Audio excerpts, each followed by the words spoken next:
Cars are a really big part of our lives, and I knew nothing about them.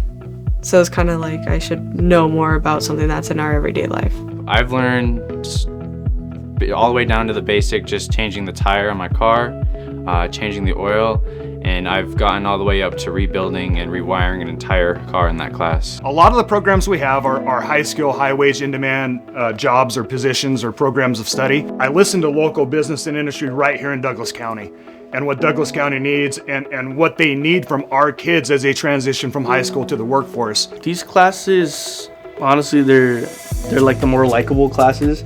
So I feel like it's like also like academically challenging because you still have to like put your all in, and then you get onto the hands-on stuff. When we do dually enrolled classes like auto and welding, they send an instructor down here to Douglas High School.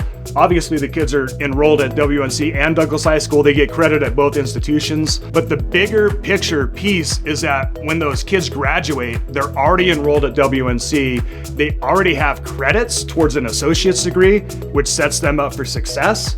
It's helped me build like problem solving skills. That's one of the big ways it's helped. It's also helped me with my team building skills. You won't be right all the time, and you'll kind of have to figure out from there what to do. In a year from now, I would like to be attending UTI up in Sacramento for auto body and mechanical. Well, it's helped me figure out my life. I've basically devoted my life now to automotive.